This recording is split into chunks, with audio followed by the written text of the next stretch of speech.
Uh, uh, I'm Sean Plott. Oh, Uh, I'm Sean Bloom. yeah. Pretty sure. And is it just us two? Is it just we, Sean's? I did the said Oh, I'm you Lee. did? Lee, Yeah, it was extremely low energy. I'm not surprised that you missed it. Wait a minute. I feel like this is an opportunity for a world-class transition. I think that for maybe the first time in the 6-year history of Mostly Walking, we are actually all having a case of the Mondays. Oh my god. The Monday. Is it? Oh my god. Has it actually been 6 years before? Because normally we do. I normally think of this as a celebration of the weekend ending, because I like getting back to work. Right. And I'm going to talk about what that means by liking going back to work. But today I feel like if someone said, Sean, you've been laid off from your own stream, I'd be like, that's good. I could use some time off. and I know we talked for 30 seconds before going directly live, because I was late getting here due to needing to do some setup. But how are you two doing? And Lee, I want to begin with you. That I'm going to turn up. Here we go. Boop. I'm trying to focus my camera. I don't know. Same. Big mood, Lee. Big mood. Me and that camera trying to focus. Yeah. I think that I might be your camera. Like, I'm just struggling to focus. Yeah. I'll tell you this. I was feeling kind of down. For a couple days over the last few.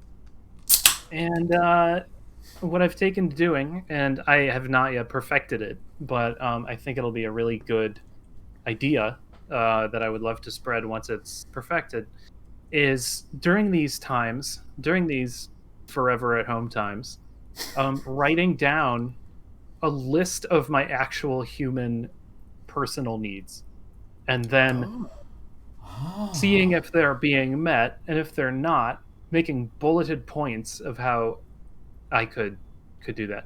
It's the same as if you had a pet. It's just that it's you instead of a pet. Wow. I mean, this is an extension of what you said maybe a month ago, which is where you treat yourself like a little dog. You go on little walks each day to walk. Oh, yeah. Yeah. Walk yourself. That's incredible. And you know, by the way, for any of you who might not have been picking up on the big mood today, this is highly likely going to be an episode of Mostly Talking. We love Disco Elysium, but in the words of 20-year-olds on Twitter 5 years ago, we just can't today. Can't even.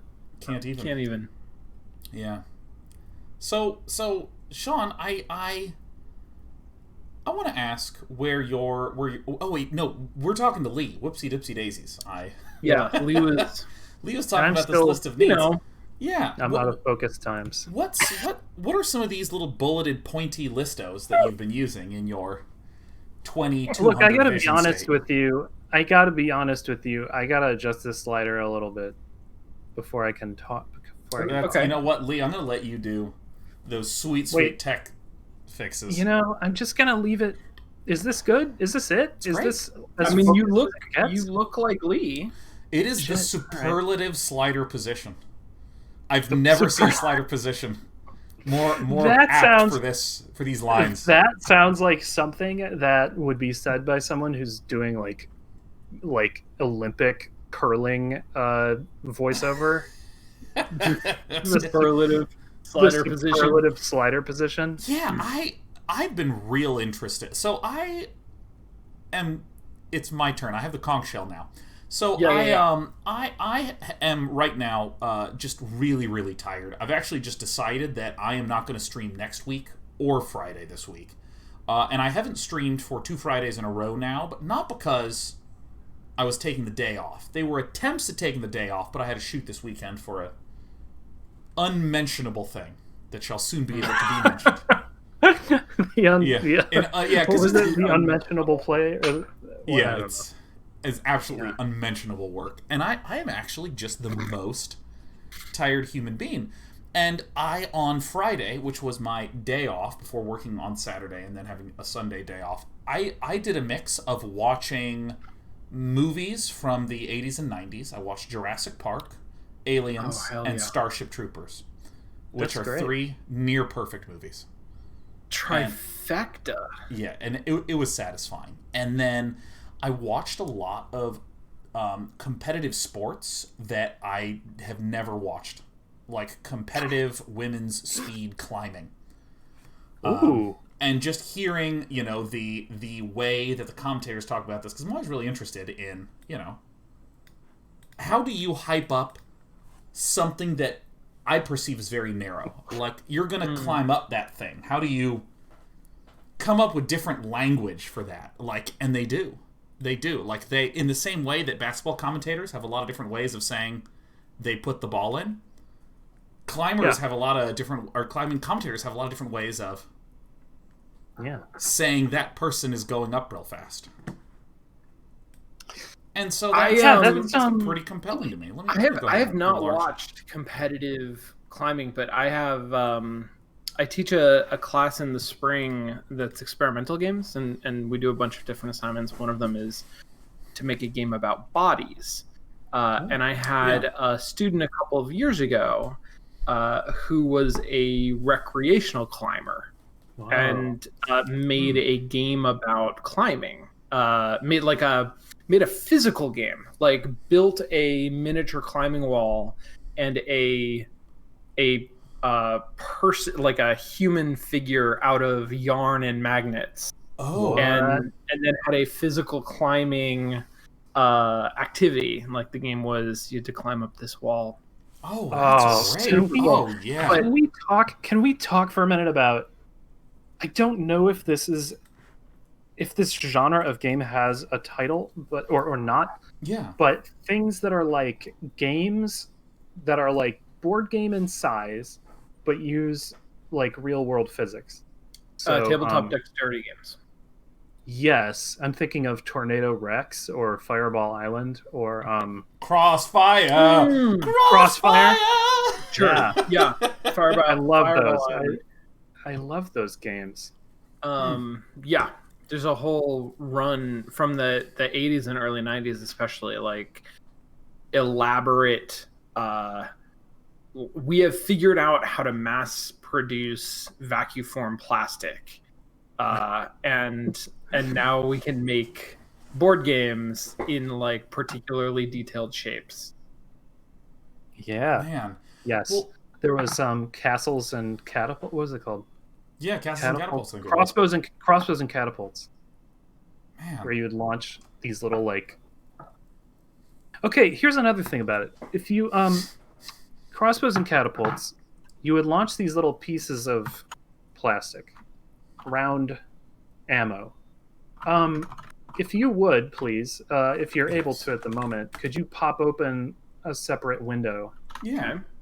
Because I want to know how you describe the shape of the ammunition in these games. In Crossbows and Catapults? Crossbows and Catapults. I feel like it's a shape. I feel like it's an object that should have a common name for the shape and size of the object. I don't know if I know yet what you're referring to. They're almost donutty. They're like little tokens. Wait, so I typed in Crossbows and Catapults here. Yeah, the game, and there's the little. They're like yo-yos without a string. Each of those is 2 stacked on top of each other, so it's like a half yo. It's a half yo-yo. It's a half a yo-yo. It's a half. So it's a donut filled in a little bit. Yeah, but what's weird is it feels like that's a common shape or object, but I can't think of anywhere else that I've seen it other than in Crossbows and Catapults. Yeah, I think the term is a toroid, and a torus is a donut. is like your proper donut shape. But are those used in other games, or am I thinking of them from somewhere? Are they like plumbing equipment? Are they? Well, they're very similar. I mean, they're in a lot of ways very similar to traditional checkers. Oh my God! Commodore Perry GG said a curling stone. That they do also kind of look like curling stones. Although curling stones, they don't have that same toroid kind of a thing. They've got other shit going on. Don't they have handles? Don't curling stones have handles? Yeah, they do. They have a single handle on top.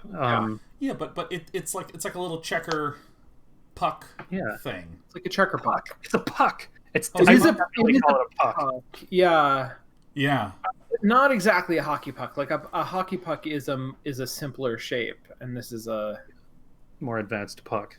This is a more advanced puck. Yeah, exactly. So, like you would find in hyper hockey or hyper hockey. If we circle all the way back to, you were talking about tabletop dexterity games with pucky things in them. Yeah. Have you just been on the hunt for them, or just been interested in them? I'm interested in them. I've had several projects at game jams turn into them because it was this thing where it's like, oh, it's a board game. You can place your pieces, and then instead of making like a grid, we were like, what if there's no grid and you can just put the piece wherever it stands? And then all of a sudden that became like interesting. There's also those, whatever those war games are where you take a ruler and use that to determine how far your guy can move. Oh, like that. General tabletop game. Oh, dude, Warhammer 40k is tight. I will say that I sort of have a weird love-hate relationship with the sort of physics game thing, because I tried a lot in my second year at USC to make some of them. I remember one of those. Which one do you remember? I remember the magnet game. Yeah, weren't you like sweating about that too? Kind of, you were just like, it seems like no, my God. Right, or did you not care? What was the two? There was story time. I don't remember for what class or for what reason this existed. And once again, I'm gonna. Can I sidebar before I story time? Oh yeah. Can we do one of those? I think part of the reason why I'm feeling really tired and just generally in the dumps right now is that I find as a human being, I have minor and different satisfactions that come from many different sources. Right. And one by one, they have slowly been eliminated to the point where I am in this confluence of zero positive inputs. Not like super literally, but like very minimal positive inputs. Like even the cat is meowing a lot at 5 a.m. Even the cat is not being the little fluffy comfort bug that she normally is. And because I like going to restaurants on the weekends and seeing people. That's gone. I like having. I'm going to use the term deep conversations. I don't mean like intellectually deep. I mean like talking about one topic at length. I like having those one topic conversations with my friends that are working on a lot of personal projects, like a way I bond with people. But nobody's doing any of them because they're all sort of in the middle of a pandemic. And so that's been very disruptive. And I like going to the gym, and when I go to the gym, I listen to new music. I haven't been listening to any new music because there's no gym that I go to. And it's sorry. Even in Magic the Gathering, the meta was bad. No. And I was just like, oh fuck! I like tried to do a fun idea, and the one deck that was the good deck. I mean, there were tournaments where like 90 of the 100 decks had all 75 cards in common. They were like 75 identical. I mean, it was like hyper. Wow. And I'd be like, I have an idea, and and that deck's knuckles would land right upon my brow and say, that's not an idea. So I just had all of these things, and collectively, I also have not had any time off since winter break at the start of the year. So I'm smartly taking time off, smartly doing a thing. But this comes to today, right now, which is you find human beings provide great socialization and comfort, and so I don't want to play the fucking game today. I just want to chat about dumb stuff. I mean, I think this is my selfish demands for the day. I think that could be a new segment on the show. Selfish demands. My selfish demands corner. Yeah. Here's what I'd say to that though. Those things, right? So that's a kind of need that you've identified, and there's other needs different people have. And what I'm finding is, during coronavirus times, it's not that those needs are impossible to achieve. It's more that like they just don't happen of their own accord. Yeah. So it's like all of a sudden you need to like order out. Like you need to like something's got to give plan. So that you can have the mental time to be able to figure out the things. Because, for instance, I can describe very precisely that the step one that I am having is I'm overtired. Even though technically I'm just streaming a few extra hours a week, I'm actually having substantially more out-of-stream work because all of my former work partners that used to have structures in place, such as, hey, Sean, we're going to do some events this year. Do you want to attend the events? Yes. Hey, Sean, events are illegal. We need to figure something out. Let's figure stuff out. You know, like I'm having a lot of extra work and stuff like that. And the problem that I'm not having is I don't know what to do. It's that I need some time to actually get the energy to begin doing that process of figuring out what to do. And I feel that's the thing about tiredness. Yeah. Oh, go on. Yeah, I always find I need to completely disconnect for like a week or something to get enough space in my mind to do this stuff. And I feel like this is exacerbated by Corona time because there are so many ways in which needs get met through incidental habits. I used to walk to the grocery store every day. You know what seems good on a 30-minute walk? Calling a friend and getting in some of that social time. And it's like you were saying, Lee, like now that it's Corona time, it's not that I can't call a friend for 30 minutes, it's that I don't actually have a carved out time to do that. So I need to carve that shit out. Because you spent years developing routines and like ways of thinking and going about your life that met your needs. And when you had a need that wasn't met, you would sort of develop a new way of sort of fitting that into your life. And the problem with Corona is that like it is this sudden disruption of everything, right? So it's not just like one minor thing has been disrupted and you're going to naturally, without even necessarily thinking about it, find a way to compensate for that. Like now you got to figure out how to get all of your shit back. And you have to actually think about it because what else are you going to think about? I mean, one good thing I think is that this framing means that for those of us who are experienced designers, it then plays to our strengths because then it's just a question of designing experiences for yourself. Right. You can frame it in that way. I also like to think of like a pet, you know, like we were saying before, like if you were a hamster, you're like a hamster you're like a hamster who has access to Amazon, like who can design their own cage. Like you can modify your enclosure basically. And so on. Yeah. Did either of you ever take Peter Brinson's intermediate class when you were at USC? I thought I took Tracy's intermediate, but not Peter's intermediate. I don't know. It wasn't part of our required curriculum, but I took it for some reason. I don't remember. Yeah, some reason. There was a thing that he introduced me to that I have like taken to talking about when I talk about producing to my students. That's basically breaking down things to do. Right? If you look at the space of all of the things to do, and you break them down along two axes. One is basically how urgent it is, right? Like, does it need to be done soon or does it need to be done later? And the other is how important is it? does it matter or it doesn't matter? And we tend to be really good at saying things that matter and are due soon are important, and things that don't matter and aren't due soon, those aren't important.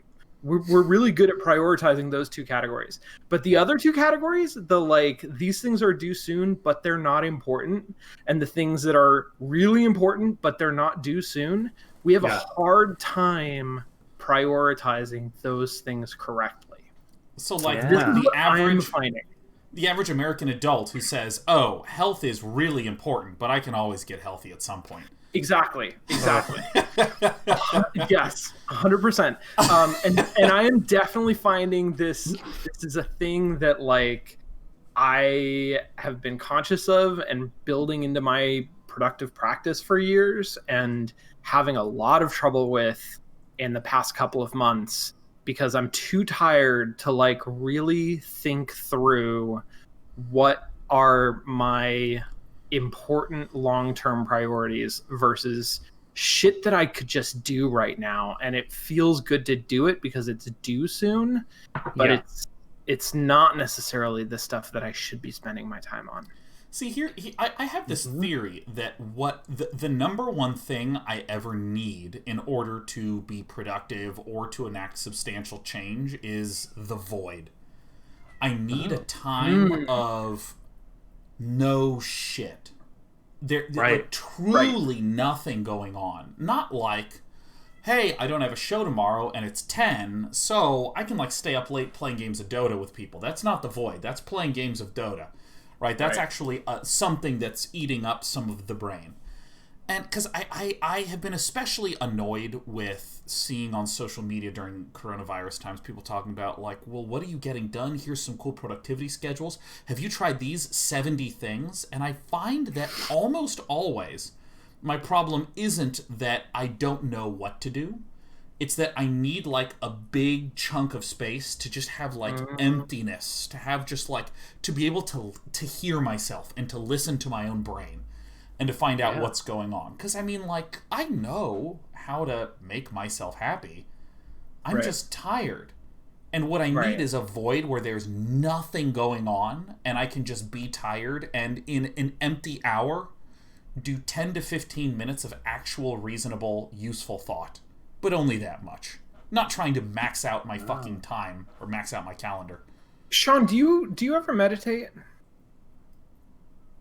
Not in the sit there and listen to my breath thing. Yeah, right.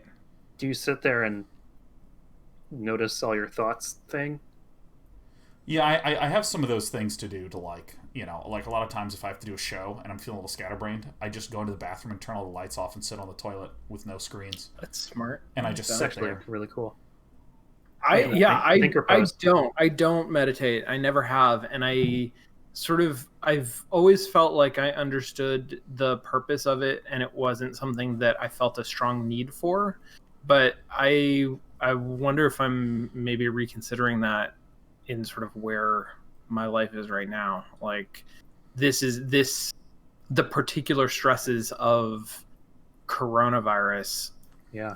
I feel like maybe make me want to reevaluate that. So the thing about meditation is, from what I've discovered, is it's very useful. It clears your mind and sort of can also, according to clinical trials, it can be like, it can protect you from symptoms, bad symptoms later. But also, if you're doing a particular kind of build, you can grind victory points with it. For some people, meditating gives them victory points over time. Right. Yeah. But that's... Your unnecessary use of the term victory points, I really appreciate, because I absolutely unnecessarily compare things to games constantly. I mean, so the thing about victory points, though, is it's like, in your deathbed, the question is, how many victory points did you get? Like, and the thing is, you get to set what a victory point is in your life. It's like, what are you doing here? I mean, I'm pretty sure that you convert you convert your major milestone life events and children into a dollar value, and then add that to your savings. Yeah. The game of life. And then save it, and then. Oh my god. Right. Yes. Good.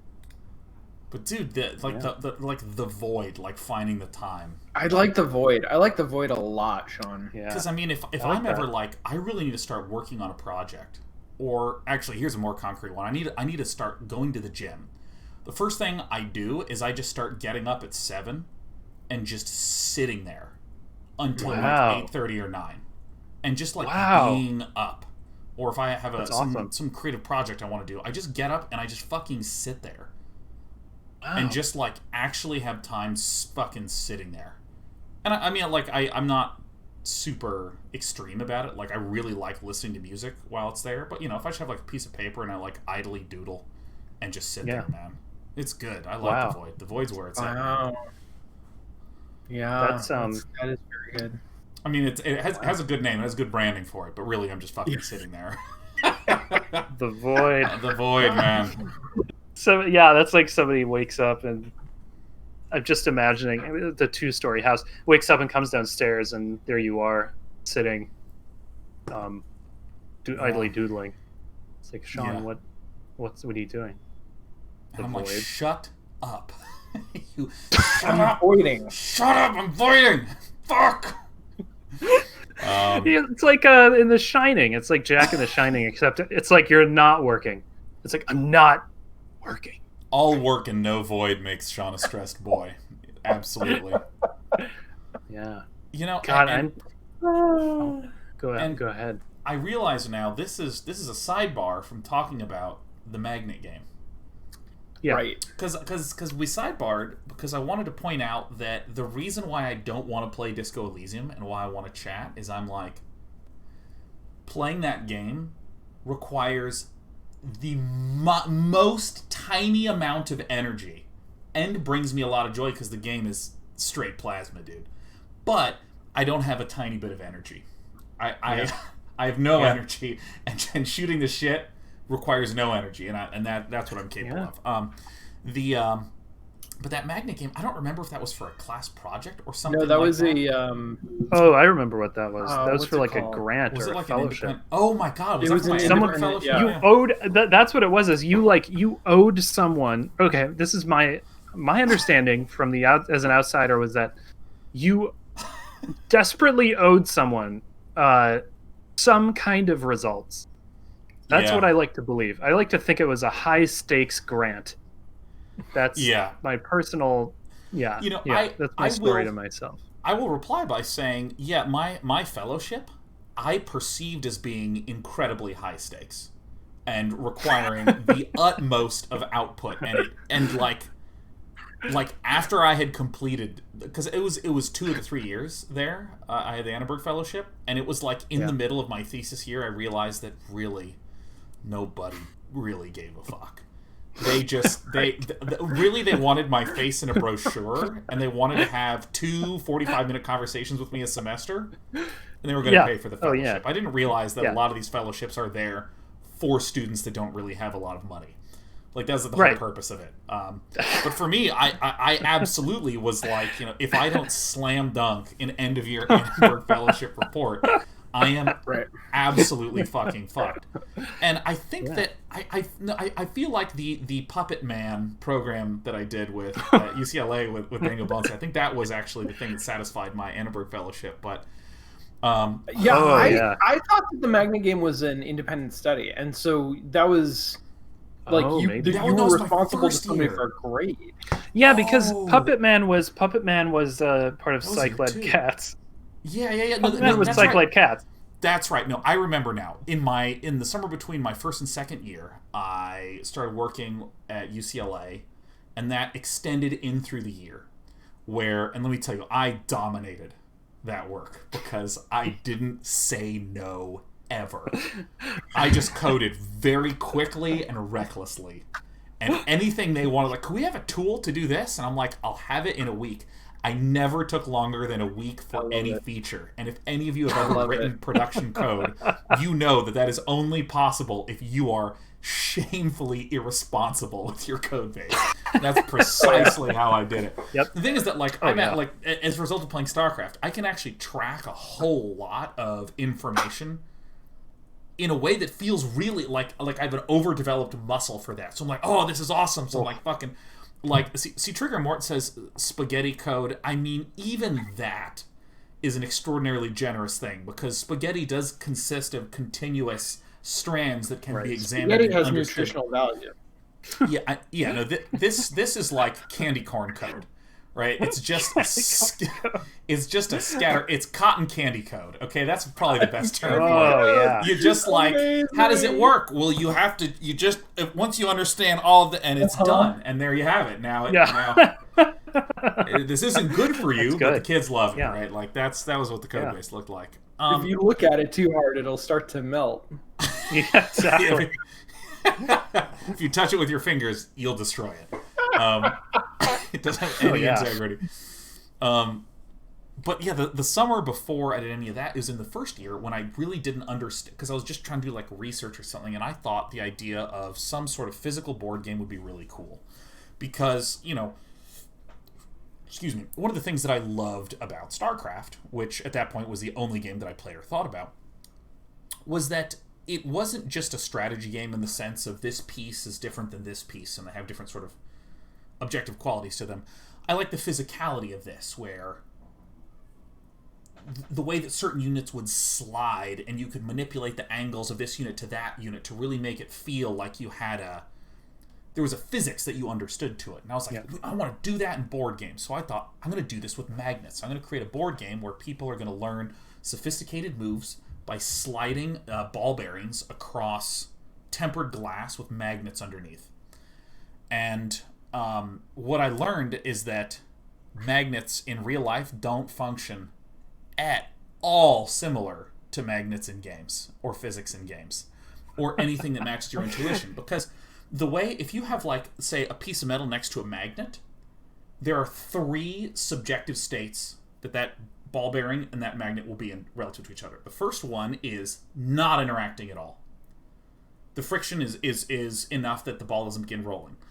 It's barely moving.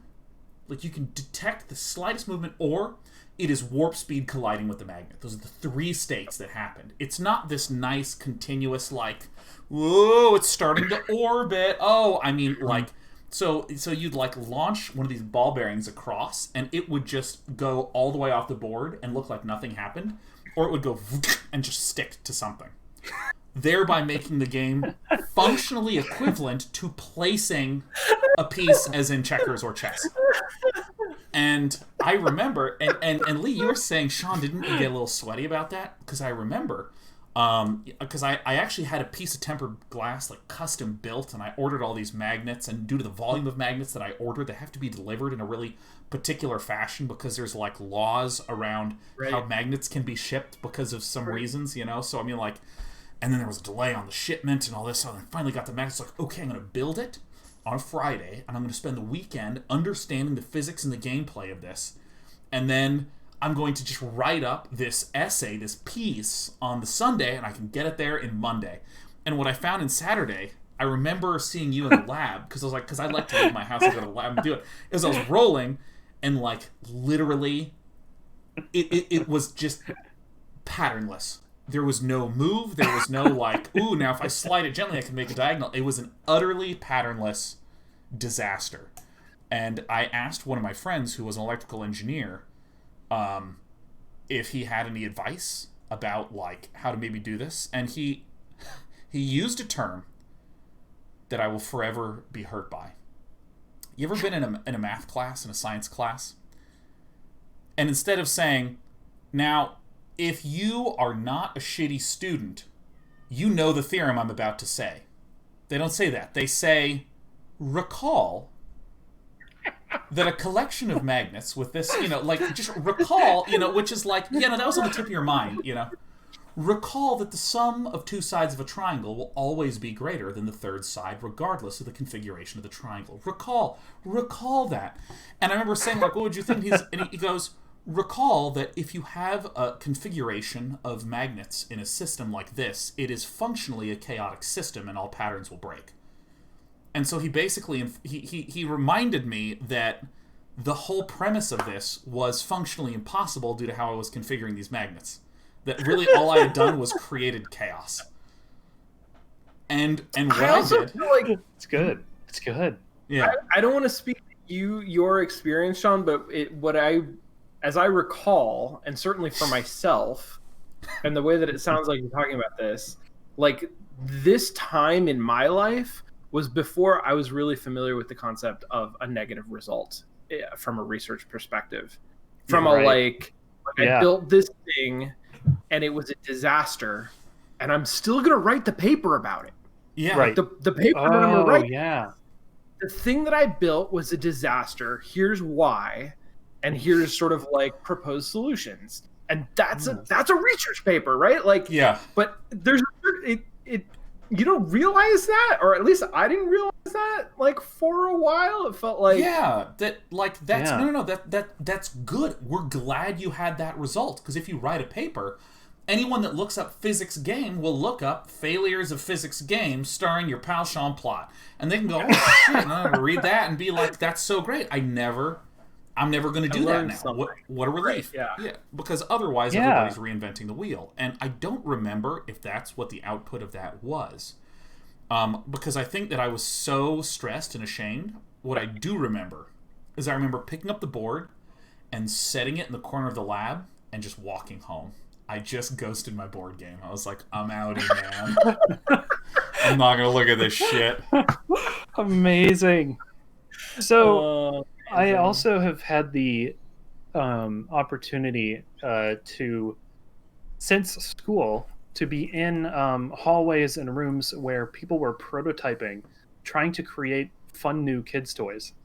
And I will say this, that sense of what the hell am I doing when you're trying to do any kind of play prototyping with like physical pieces of shit, right? Like that really normalized that. It was like, oh, okay, and it's a lot of times I found it was like some new kind of material. It was like this isn't really what it was, but like the idea that it's like there's new plastic available that sticks to other pieces of itself but only in one direction, and then it's like, all right, let's make a toy out of it because this year this plastic became affordable. And then it's like you have people just in the hallway like throwing things at a cup and they're like, is this fun? No. Right, yeah.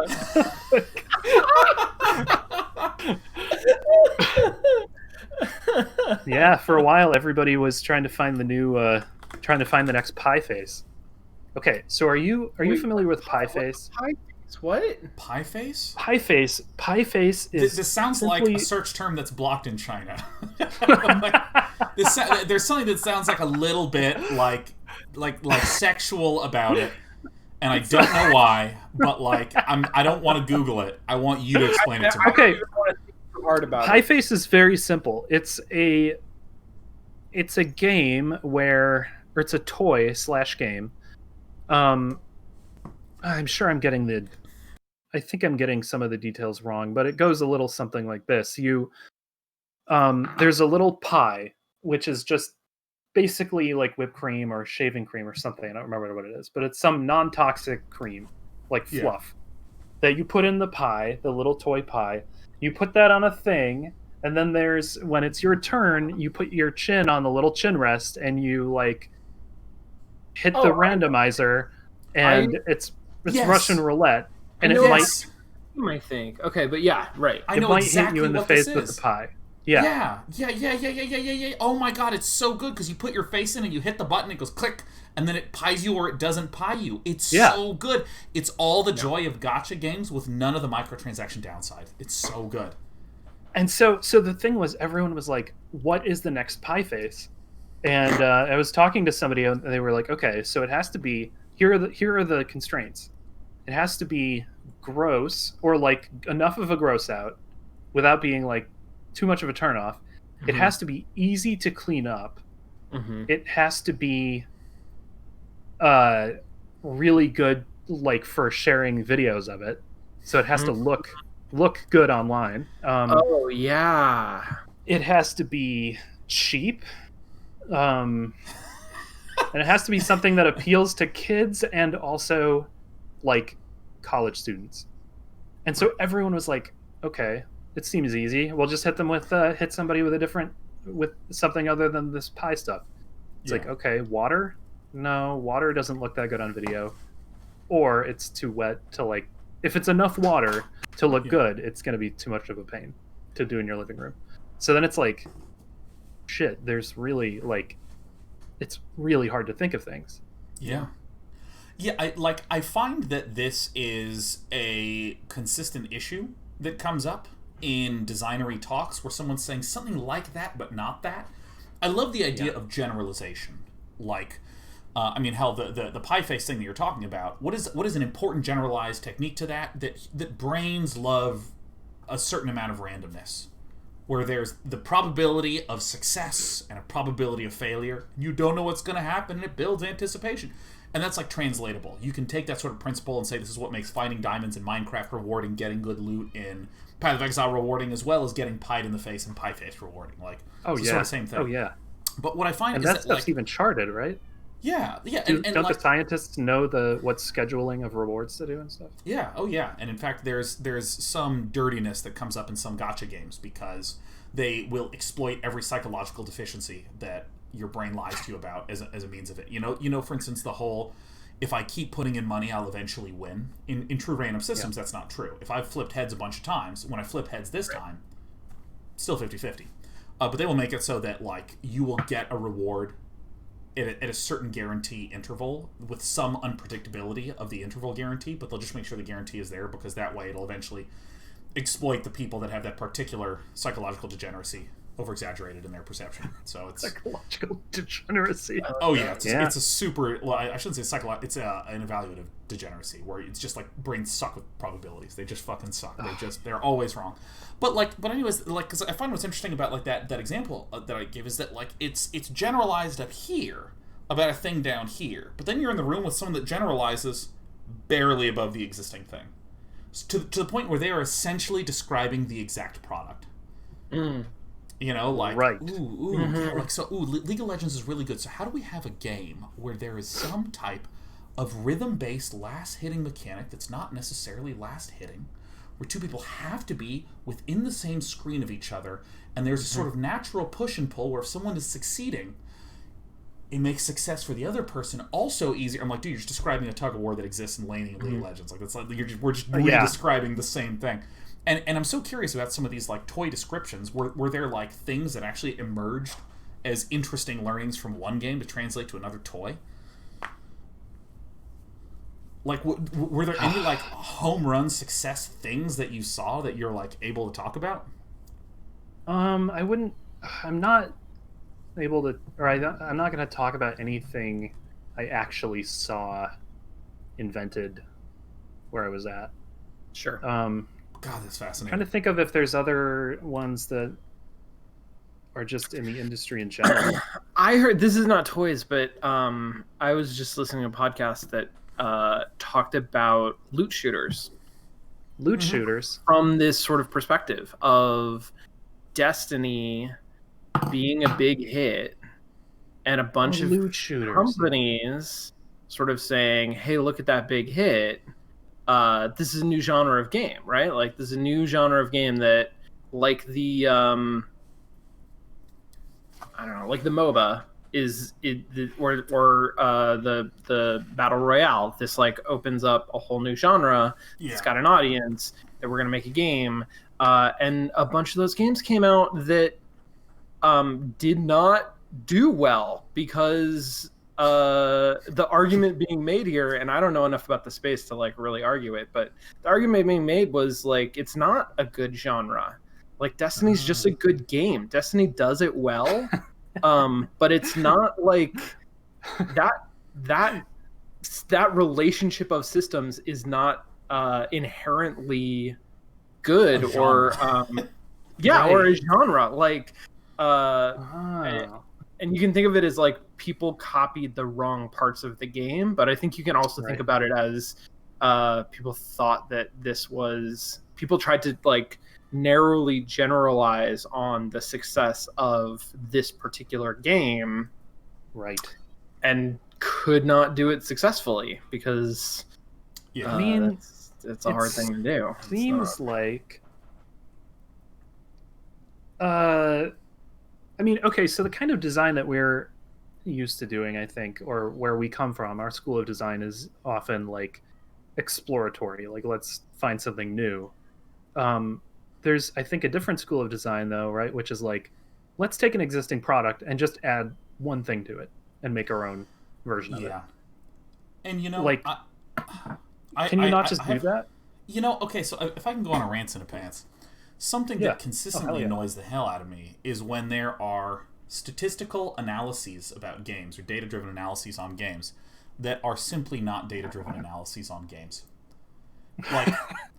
Like I love reading about the fiction novel writing industry. It's super fascinating to me. The ways that this creative work, the novel, is going to be evaluated for success. And I mean, some of the stuff that people produce in terms of like the analysis are things like, well, in this first chapter, we gave this to 10 readers, and then we took the same chapter, but we changed a good amount of things to it, and we gave it to a different set of readers, and we've done this several times, and we found that when you always have a really vivid sense of setting and place introduced in the first 2-3 pages, the reception is almost universally better. You know, like, and here's the data to back that up. And the thing that's happening is they're saying, here is a thing that you're going to change in the creative work that has this output in the data. And when you look at game analysis, there's, in a lot of these data-driven analyses, there's just not any pointing to anything in the fucking game or discussion about any changes to the gameplay. Like, for instance, I don't see things that say stuff like, we find that if it takes 100 hours to reach max level, that is just about the sweet spot. 50 is a little too low, 200's too long and demotivating. 100 hours is about the sweet spot to hit max level for a game that you're expecting someone to play 8 hours a week, and here's the data to back that up. Because that's describing how you would change the mechanics. A lot of times it's just like, if there's a daily login reward, it'll bump the daily usage by about this much %. Or there's that like ex post facto style analysis, which is, well, we've come up with metrics for conversion and retention. And this basically means that if people like playing your game, they'll like playing your game. And we can tell you when it's good enough. We can tell you when your conversion and retention is high enough. But if you want to know how to get good conversion and retention by changing properties of the game, that's on you. Are you saying, like, are you positing the idea of A/B testing different mechanics in a game? I am positing the idea of making data-driven statements, or like if you want to do a data analysis, I feel like it would be useful to point to the changes in the gameplay itself. Because if you're working on a game, the only tools that you have available to do any change on your game is to change the game. And there are so many statistical analyses out there that focus on sort of, once the game is in this state, we see that the retention is not good enough, so maybe just do something to increase the long-termness of it. Yeah, there's a lot of... Yeah, so like, I have a really funny concept, which is, what if you started a WoW login, a World of Warcraft account, and you got selected by the system as for A/B testing or ABC testing. For you were going to, it didn't tell you this, but you were going to level up half as quickly as everyone else. And then they just like saw how it worked. Saw whether you enjoyed it. I mean, there's the kind of A/B testing that, you know, I think has been really popularized by Silicon Valley in the last 20 years. But I feel too that when you look at discussions of authors explaining their process, or agents explaining what qualities this book needs to improve, it's often not like, we find that there's a 32% greater increase in minutes read when this happens. It's sounding a little subjective, but with a lot of objective data to back it up. You know, like we want to make sure that you have the setting really viscerally introduced in the first, 5 to 10 pages at the very, very, very latest, ideally in the first page. And here are 50 major successful books that do exactly that. And here is our lineup from last year, and we find that the 3 of them that didn't do that didn't do as well as the ones that did. A little bit of fuzziness there. They're not necessarily trying to be able to identify the 32% more effective. They're just saying, here is a pattern that exists that we see. Anyways, that's just a rant in a pants again about like the sort of data analysis that's very popular, particularly around mobile, is like the data analysis that's used to... The game itself, the gameplay, is almost treated as a black box. I'm an investment banker, and if you hand me a game, I'm going to do this data analysis on it, and then I'll tell you if, according to the behavior of the players, if it satisfies these 10 constraints, then we can dump $500 million into marketing on it. Otherwise, don't. But and if it doesn't, then go back to the designers and have them like buy a new iterate game on it. Is typically the strategy, right? Like, yeah. Yeah. I mean, it depends on if you're an investment banker or a game studio. But, sure. Yeah. Or an investment bank game publisher. Yeah. I don't know. I mean, venture capital places don't invest in games because no one can predict success. Right.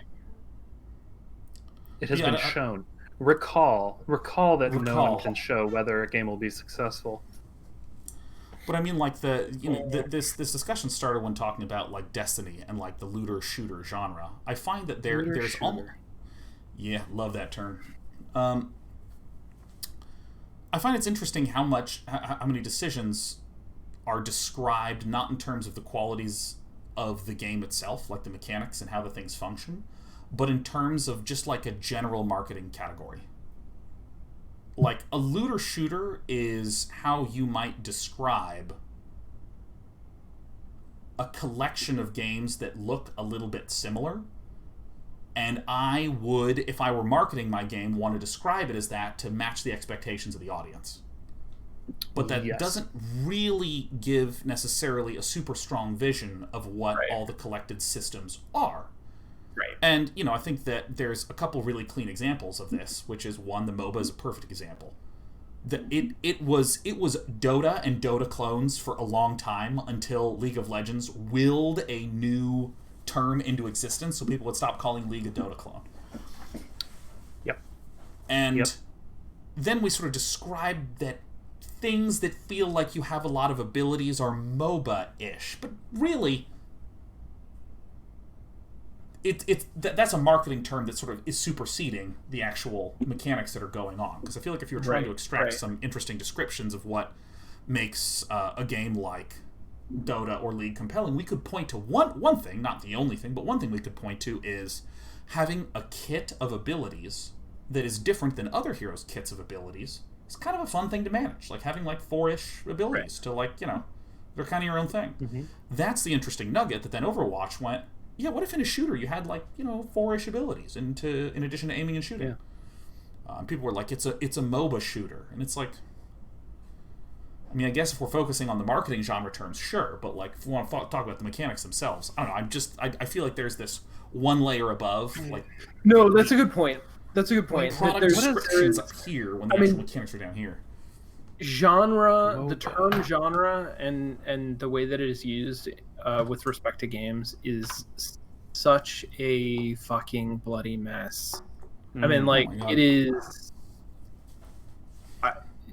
because I feel like there's at least three distinct uses that get overlaid on top of each other for talking about the sort of the genre of the experience, like the what translates to a traditional genre, like a horror game or a suspense game, a thriller, a mystery, a fantasy.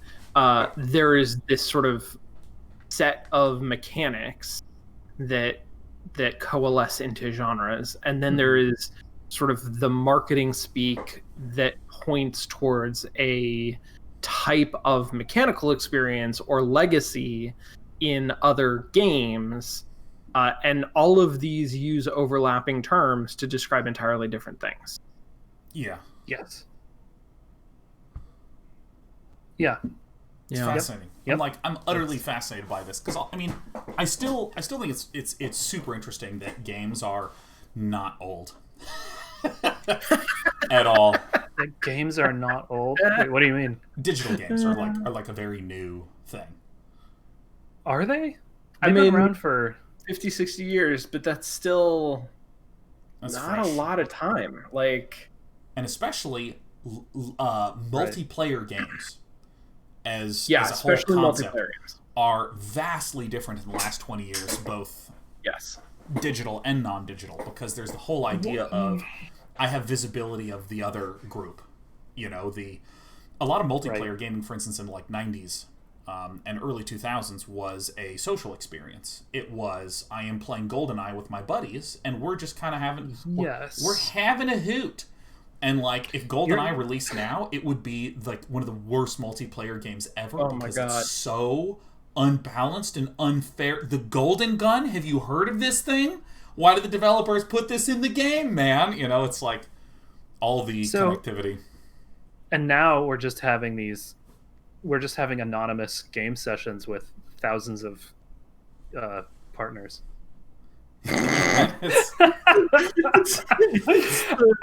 Gaming summer of love. It's more like the I don't know, something else. It's more like the down low or something. It's I don't want to know what you look like.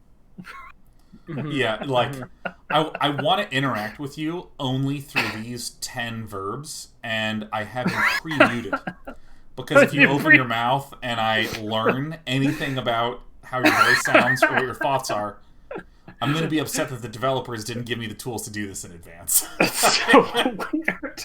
I'm really looking for a gaming glory hole. Is there a service that can provide that for me? Oh my gosh, that's a great idea. Where now there's a couple of ways I think we can go about creating the gaming glory hole. One is the traditional gaming roulette, where you... Okay, let's think about this. It's like Mario Party, right? Where it says, all right, your round is going to begin, and it gives you the instructions for the game, and then you have to play that game for 10 minutes. Then when it's done, you're never going to play it again. And you have tons and tons of different games that this loads into, right? So, maybe you're going to play 3 rounds of duck game. Good. Yeah, then you get ejected, and you're in a round of Overwatch, then you're ejected, and pow! It's 7-Up spot for the Nintendo. And then all of a sudden you're in a round of Pie Face. Yeah, that's right.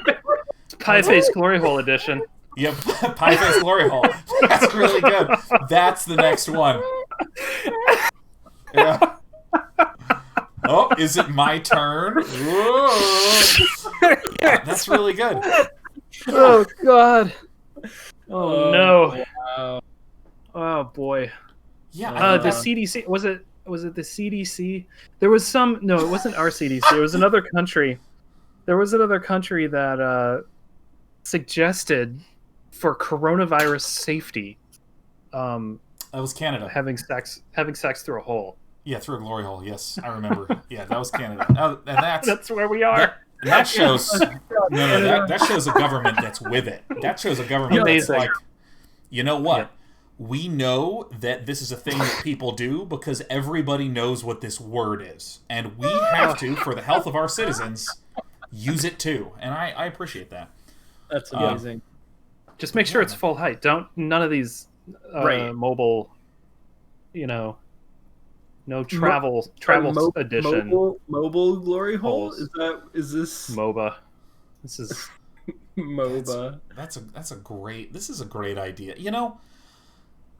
One thing that we haven't talked about in quite some time is the unbelievably terrible game ideas that occasionally frequent our conversations, like Backward Quest, which is still an incredible idea, just still stunningly good. Backward Quest is good. It's coming. Yeah, I mean, maybe I have a legitimately good idea. This is one that I've had. It's a mobile gaming idea that I've had since before iPhones. This was like for like flip phones. It would be so like I would send to you, Sean, a text, and it would have a button on it it's basically says, "Hey, Lee wants to throw some punches. Are you in?" And you hit yes, and then we're just immediately playing Rock'em Sock'em Robots on our phones for like, you know, a 10-second match. Maybe like anywhere from like 2 to 10-second long match. Yeah. One of us wins. That's it. And it's like, do you want a rematch? Otherwise, it's like, no. And it's just instant text games. And I was like, every year I've been like, certainly someone will invent this. And it just hasn't showed up. I see. So it's the idea of like, okay, so if we take something like what Zynga did with a lot of their really early home run games, they focused on asynchronous play. Like, asynchronicity was the it word when we were graduating from USC in 2011. It was you do your turn, and then I do my turn whenever the fuck I have time to do my turn. You know, and that's the game. What you're saying is, now that we're in the future where we're hyper connected, you text me and this link is going to expire in 90 seconds because Lee's got a meeting. But anytime the next 90 seconds you join this and you're going to play a game of something. Yeah. I would say not even 90 seconds. I would say 10 seconds. Like, give it urgency. Oh, so that way I'm sitting there and it's like, and I'm like, come on. Yes! Right, exactly. Play a game? Yeah. Ooh, and the game's going to last 30 seconds, right? Like, I was thinking the game could last, so you have 10 seconds to respond. Yeah. In a game of Rock'em Sock'em Robots, I could win the round the round would last anywhere from 3 to 10 seconds. Yeah. Yeah, okay. So even and then better. then immediately it says, do you want to rematch? Or like, like a best 2 out of 3 button. But there's sort of a culture. There's a culture of, like, if your elevator has arrived, then you just sign off. Then you're done. No second game. Right. Like, I had time for that 10 seconds. Oh my god. Shadowcast TV. Oh, Shadowcast TV, you just nailed it. You just tied the bow on this. Sounds terribly dangerous for driving. Oh my god. No. Like, listen, if there's one thing I've learned, it's that what modern businesses need to do is to do the bad idea and own it. Right. So you should name this company Red Light Gaming. Right? And it should absolutely... It's about, like, have you ever been... How long is a red light? How long is a red light? Let's look it up. Let's do some market research. I want to pitch you. So let's say the average when you arrive at a red light is going to be 60 seconds. So this is playable well within that range, right? That's great. And 2 games. And let me try on a technique. Okay, I just want to see, because one of the things I like to do with a project is I like to know where we're going to end up. Imagine that, and if we're good with that, this sort of gives us permission to start. So I'm imagining we're already wildly successful. We're on MSNBC on some morning talk show because they're interviewing us, and they want to use this as an opportunity to ask us some concerning questions. Right. People, you are encouraging people to use their cell phone at red lights. Do you think that's safe? And here's what I want to try on. Well, we know that in the future people will be playing games at stoplights, and the question is, do we want to be one of the ethical stoplight phone game companies? Did I do it? That's right? Very good. That's right. You just take the thing that's clearly a shitty idea and you put ethical in front of it, and you say, I want to be one of those, right? Like, I want to be one of the more ethical art thieves. Right. That's right. Because someone's going to do it. We're trying to get out ahead of this. I mean, the truth is, if not for our game, if not for Rock'em Sock'em Robots, you've got people who are trying to play League of Legends just one stoplight at a time, and that is much more dangerous. So effectively we are reducing accidents by creating distraction that you vibrates. giving... The game detects when your phone slows down and goes... pulls you out. Yeah, it's hooked up. It's a trolley problem. This is a trolley problem. We're pulling the lever to create the less bad universe. Yeah, this is really good. I have another one to pitch you. This is an evergreen concept, although I'm a little concerned about. It might have to be retooled slightly because of things like Apple Pay. But okay. This is it's a credit card. Okay. First of all, it's a credit card. Right. With 3 little screens on it, tiny little screens. Okay. And every time you swipe your card, it does not blackjack. What are those called? The coin machines. Gambling. Slot machine. It does a slot machine, and you have the chance of winning. Oh my god! Having your whole card paid off. Oh fuck! This was my invention. This is my invention for destroying an economy. This is my just airdrop this on a planet.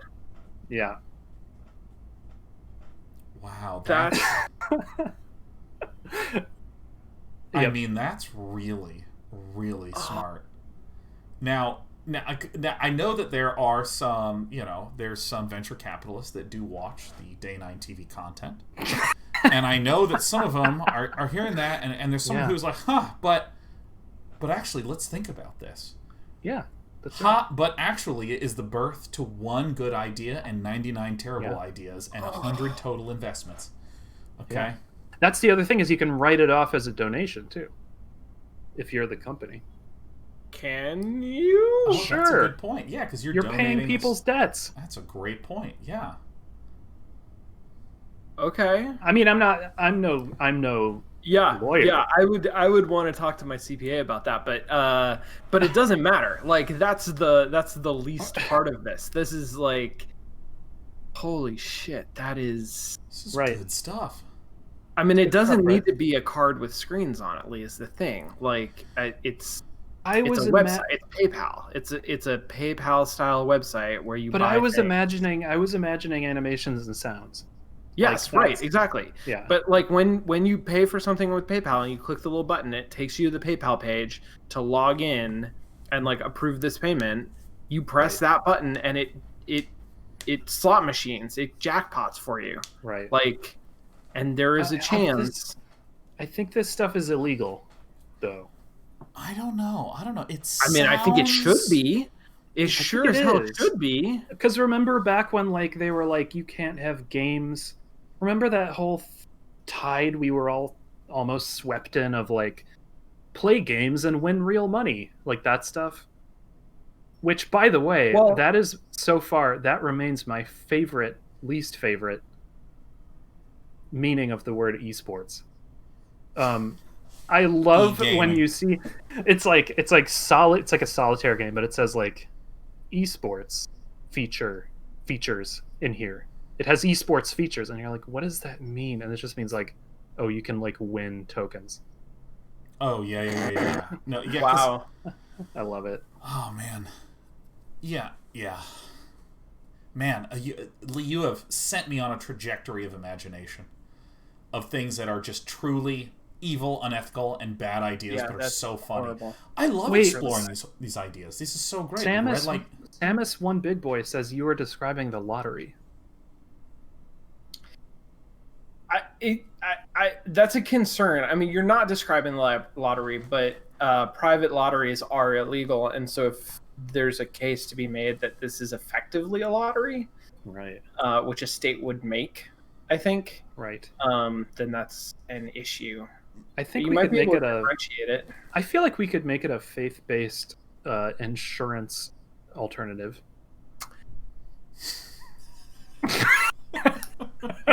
Wow.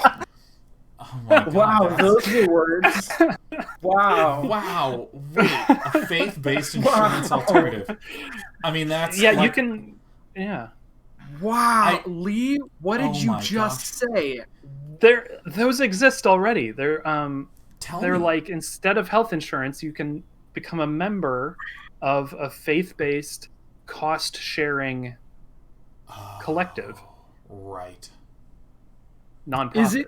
Is it faith-based because it's organized through some sort of religious superstructure, or is it faith-based because when you describe this as a faith-based insurance alternative, you're saying this is an alternative to insurance where you believe that you will get lucky enough to have all of your debt paid off. No, that's precisely how I interpreted it. I mean, I was just like, I was ready for it. I'm actually a little disappointed now that I know the true meaning of it. Gaming. I was talking about for like, so you could get that like nonprofit status.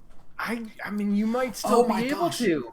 Let's combine your literal credit card slot machine with this idea that whenever you make a transaction, you can pay $1 to spin the wheel, and if you succeed, it's free. That transaction is paid for. Right. But if you lose, that $1 gets donated to the Church of Lee. Right, this donation to you. And so you're paying people back out of the tithing, the voluntary tithing that happens at the end of each transaction. Sometimes you are supporting the members of your Church of Lee through through a random lottery wheel spin. I think a payment system that had a voluntary 2-cent surcharge for a small chance to buy a possibility that your purchase will be free. So there is something here that my concern with that is, as soon as it gets at all complicated, as soon as it engages the cerebral cortex, I think it becomes less pungent. Wait, what's the word I was looking for? Less potent. So I wouldn't want people to have to make the correct word. Yeah. So I'd want to keep people away from having to like make decisions or to think about things, right?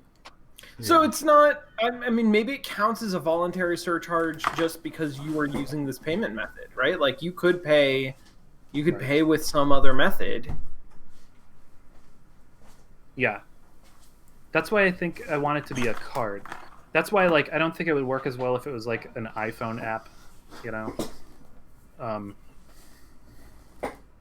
But I want to go on, like, Sean Platt, you were saying that this inspired you to think of other horrible ideas, and by horrible I mean like very effective ideas that were terrible for everyone.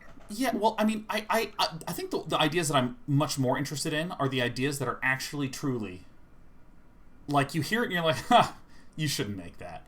Like, that's what I like. I like those. Like, Backer Quest is the perfect example of that. It just rides the line of this could be really bad or this could be really good. Like the pure joy games. That reminds me of Outrun. What's the Outrun? Arcade cabinet?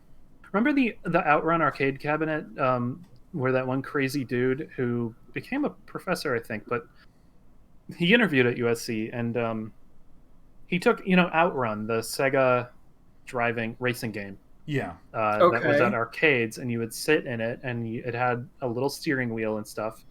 This dude took that game and attached actual wheels to it so that as you're playing Outrun, the arcade console you're sitting in is also driving around.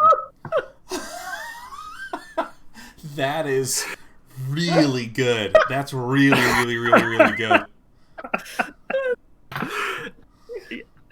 He also, I think, was the one who made the cockroach robot. It was a robot that they would put a cockroach in it, and then the cockroach, you could control the lights that the cockroach was seeing, and the idea was that it would go away from the lights, and then the cockroach would walk and it would spin a little ping pong ball, and then that would drive the robot that the cockroach was in. Yeah, oh my god, I remember this thing. Oh my god, yeah. Where it was like indirect communication with the cockroach. You can't make the cockroach do anything, but it tends to not like the light.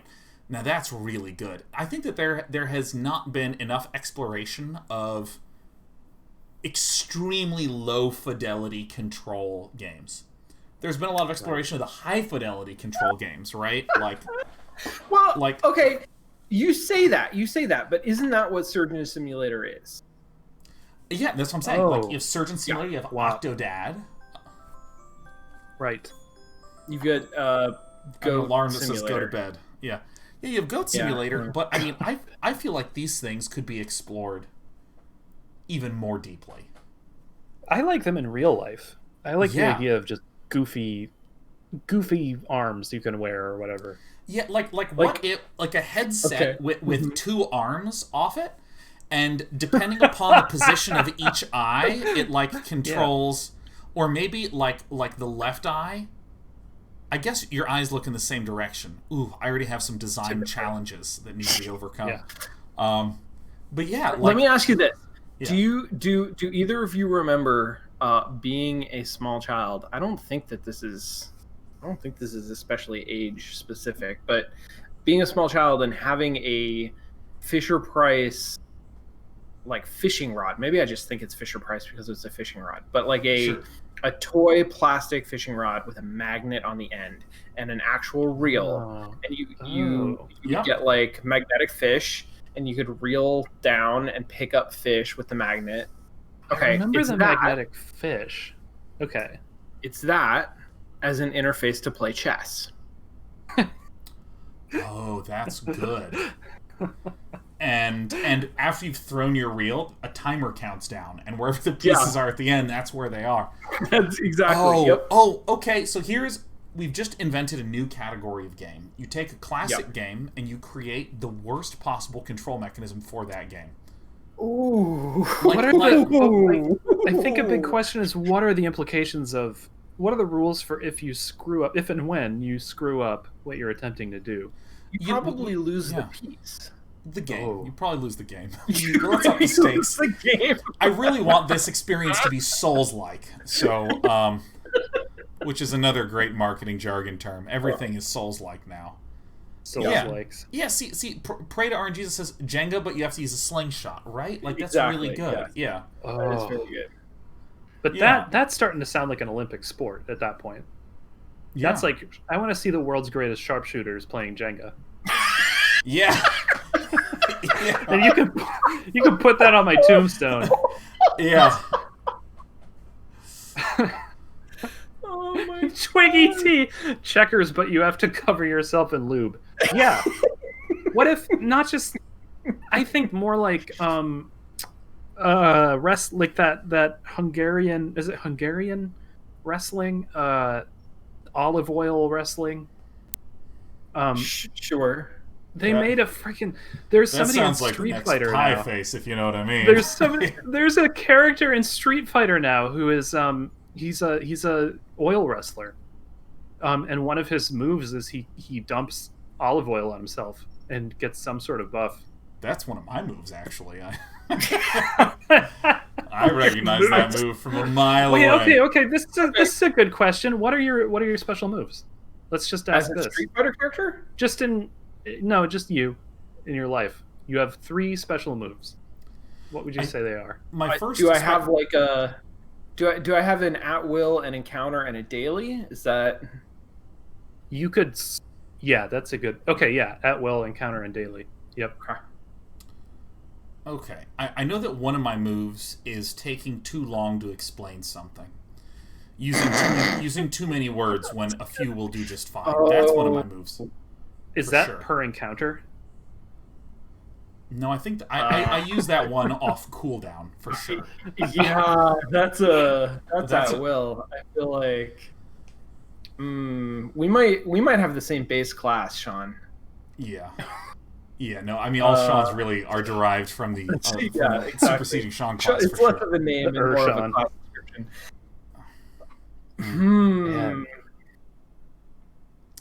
I think another one of mine would be to eat everything that I see is another one. Wow.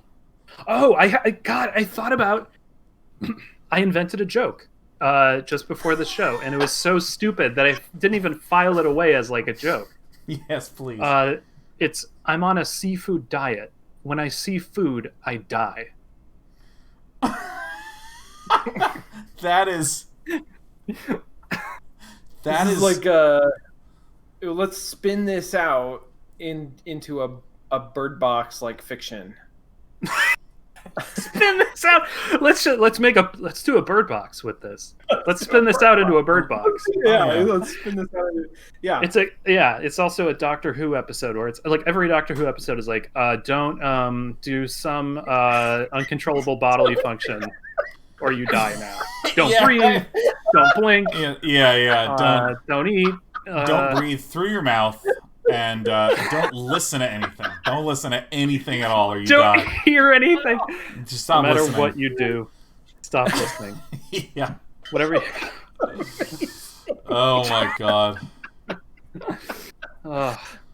So one of the things that I've actually always wanted to do is a game that's actually pretty straightforward to play. Like, if you just watched the Let's Play of it, it would, maybe look like a platformer, like one of those infinite runner things.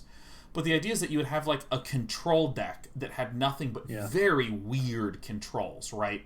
So, there's no button. There's a crank that you have to chung, in order to jump, Or there's, like a valve that you have to, like, twist in order to, like, turn your character. Just left. Like, left is controlled by how... the acceleration on the valve, and they have to pull up, like awkward control mechanisms. I have one very strong feeling about what you have just created, and it is this. I will challenge you as follows. The controls have to not be binary, or the controls have to map an analog to what the character does. So, like, it can't be pressed or not pressed. Yeah, it needs to be. Yeah. So, like, you're cranking. The cranking has to actually correspond to, like, the movement of the character. So that's right. It absolutely. You know what does. I mean? And like, if I have a jump thing, the harder you chunk it, the higher the jump is, the higher the apex of the jump is. Yes. And I would even say that perhaps you have to push it back the other way just as you're landing to stick the landing. Or else you fall, or you, like, sort of or else you break your legs. I actually saw a platformer where every time you jumped, you broke a leg. So on each level, you could only jump twice. And that's and it was interesting for like 10 minutes, but like that's the kind of thing with. Like, I just want more dumb ideas, Like, there was Logan told me once, I believe it was Logan, about a concept for a short film. I don't know if this exists or what. It's something, I don't remember the amount of time either, but it's about somebody who wakes up. Every time they wake up, I don't know if it's every day or maybe they black out every hour or something. Every time they wake up, another limb is missing. Nice. And that's it. You just go from there. You take that, you run with it. Yeah. You make a 3-act structure. That out into a Bird Box scenario. Spin it out into a Bird Box. You take that, you run it along your hero's journey story circle, and absolutely. Okay. What are other stories that have just? Go ahead. No, I just really, really love the what we're talking about. What's happening right now? I just think it's really important. It's an important discussion to have. Are there other good stories you could make that come from one sort of ham-fisted mechanic? Like, I know there are. There's got to be one. Like, what if there's a guy in a world where every time he... No, I mean, I'm literally... What's the John Krasinski Bird Box that's like you can't. Quiet Place. Yeah. A Quiet Place, right? Like I'm just gonna follow that line. Aliens have invaded the Earth, and they're smell based, Right? And they can if you smell them, human sweat.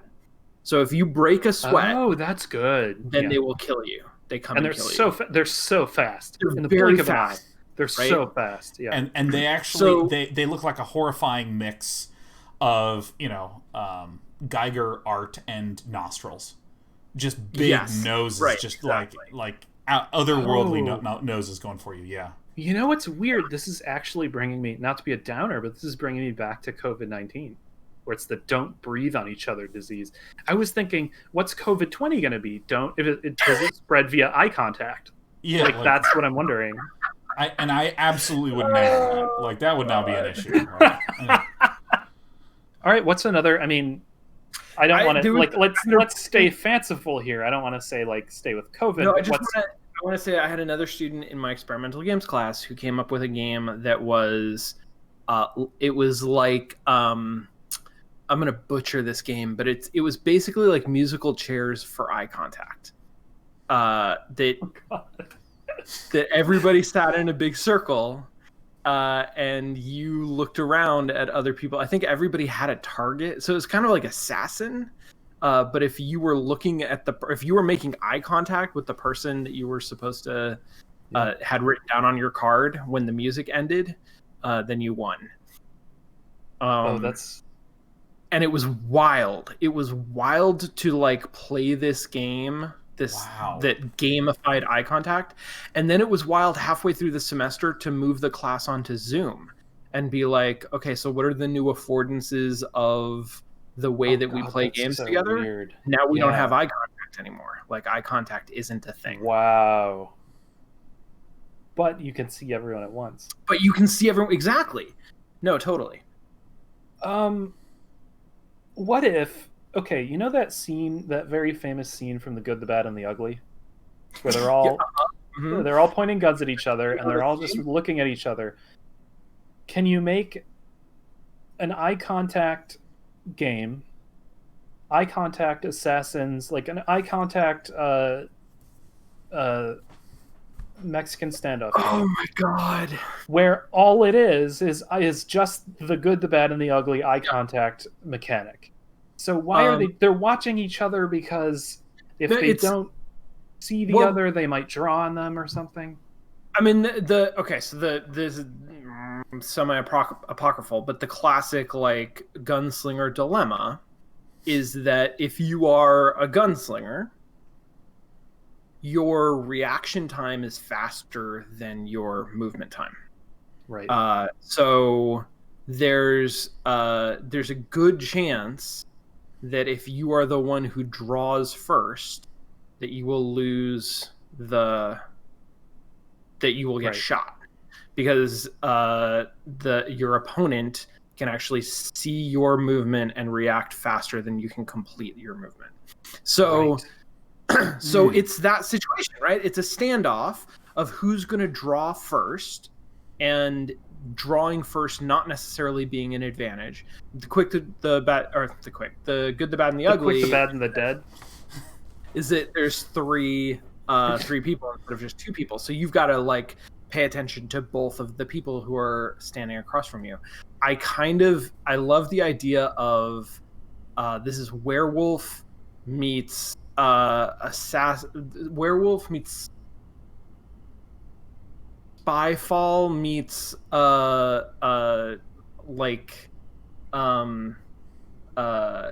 not Spyfall, Spy Party. Werewolf meets Spy Party meets what's the game? Keep Talking and Nobody Explodes. Everybody's in VR, and you have a very narrow cone of vision. So you can look around, but you can only see one person at a time. And you are trying to, maybe there's just one person. Everybody has blanks in their gun except for one person, and that person is trying to kill everybody else around the circle. But if you see who is shooting people, then they lose. Like if you Oh, are if you are correctly dude. called out as the person who has bullets, you lose the game. So you have to you have to shoot people when nobody's looking at you. Could you do that with security camera style thing? Is this okay? So Like a Five Nights at Freddy's? One of the things that I always disliked about games like Werewolf and Mafia is that most of the time there's just not enough information floating around because it's too difficult to be like, okay, now you two get to know who all the vampires are, and just one of you gets to know who the werewolf is, but this person can see which of you is just generally a dick, and the sheriff's a dick, but the sheriff's the good guy. You know, like, it's hard to transfer all that information, but I guess, digitally speaking, you could just put on the VR goggles, you could, like, you know, maybe see all sorts of visual information, just start sharing it, but no one knows if you're lying or not. You can actually just, like, share a shitload more visual stuff. You know, if I can, I'm going to make a slightly tangent for a moment. I think... Why not? I mean, you know... Guys, I apologize, but I think I might go on a tangent. So, here we go. Goodness.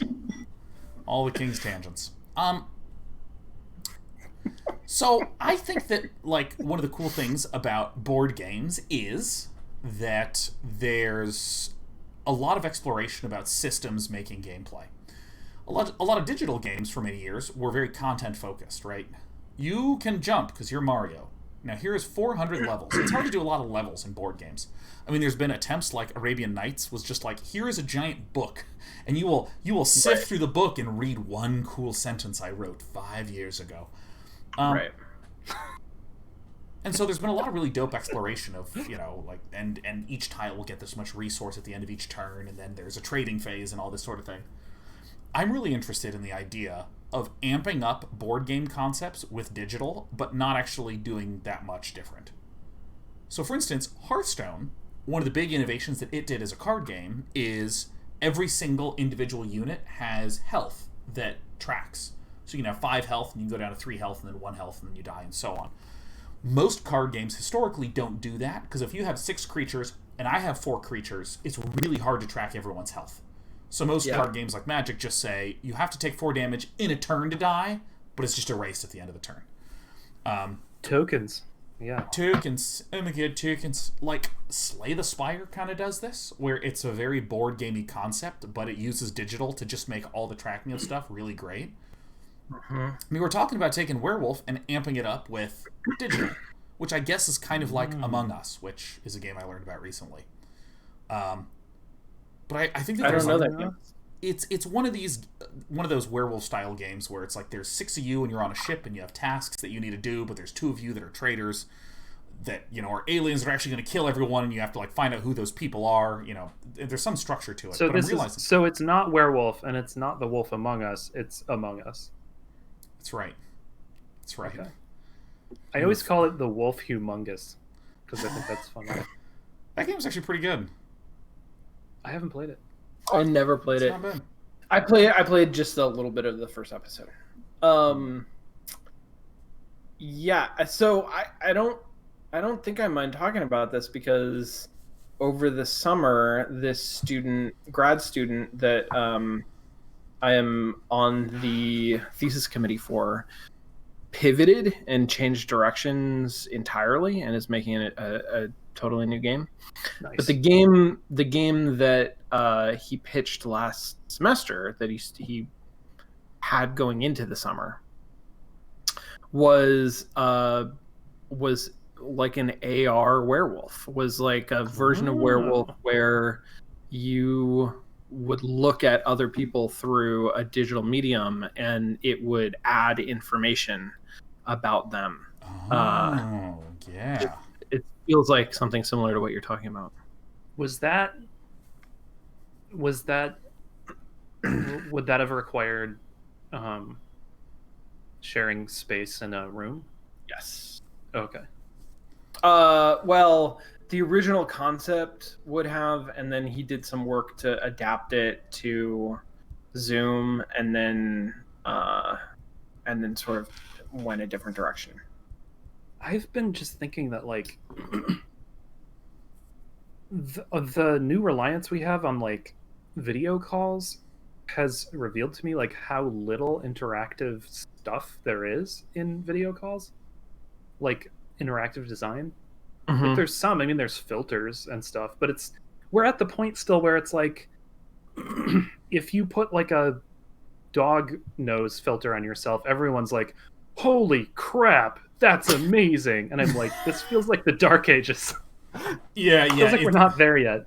It's like when everyone was plugging HD as the new, oh my god, it's HD quality, and it's like, that's 720p.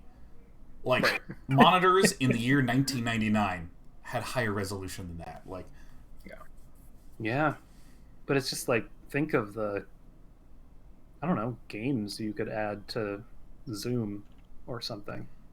I wish that Zoom had a more robust API. Like, there's shit that I would love to do with that, and I don't want to build a video conferencing suite. I'm imagining something called Zoom Arcade, and it's going to be $4.99 a month, and we're going to contract a bunch of really top indies, and then we're going to... And it's all ported Kinect games from 2007. And then there will be... Someone's going to make a... What happened with gestural controls? Let's Just Dance or whatever. They weren't good. They're still there. Okay, great. Here's the thing. They're still there. They're in VR now. That's everything that was a fad for the last 20 years is now in VR. Which has kind of become the Katamari Damacy of fads. It's just rolled around the text space and become this thing, and everyone's like, but is it good? That's where the stereoscopic went. That's where the gestural went. That's where it's all there. Oh my god! Right. Yeah. Wearable tech. Yeah. Yeah, it's there. Oh my god. Someday I will have a VR setup. The problem is, I want the kind where you can walk around in the room, and I literally don't have. Like, that would cost what, like a 4x4 empty square of floor space would cost. Yeah, it's like $500 a month at least. Yeah. Although crazy stuff's happening now because people in San Francisco are renegotiating with their landlords for lower rent because so many people are leaving the city. Really? Yeah. Oh yeah. Also, Google and Uber have said that you can work remote at least through July of 2021. Yep. So, like, now is the tech diaspora where all of the techies keep their jobs in San Francisco but relocate everywhere else and obliterate economies. So, but I have a question, however, which is that I think... I've heard a lot of people talk about, hey, we're all working from home now that it's Corona Town, and things are great. You know, I'm sorry. It was serial web show Corona Town. I was Corona Town, really? Yes. Oh my God, Corona Town. Screw everything I was gonna say. Corona Town is now the topic of conversation. Is Corona Town? Is this okay? Hear me out. Corona means everyone has to stay at home, so somebody builds a digital town where, and I'm piggybacking off what Kyla said in chat. Kyla just wrote a Zoom call where there's a small 3D space, and you can move your avatar around, and it adjusts the volume of everyone in the call. So if you want to walk to somewhere else, Second Life. I saw something called Gather. There's a platform called Gather that is like Final Fantasy little guys, like pixel art people, and you walk around, and when you're next to someone, then they pop up on your screen, like for video call. Yeah, like, oh my gosh. Okay, but the thing is, in Corona Town, people have been in Corona quarantine for so long that they're spending all of their day-to-day life in Corona Town. And because... By the way, here's the archetype. You come up with a premise, but you don't have a story, so there's been a murder. Boom! There it is. There's the story. We figured it out. We figured out the whole crux of Corona Town. Who done it? And then I don't know. Then it's just a game of werewolf, but in real life. I mean, wouldn't it just be like who's positive, like who's got it?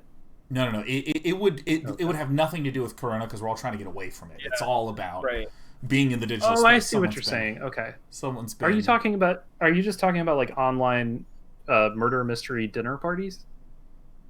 But someone actually holy died. Shit, that's a really fucking good idea.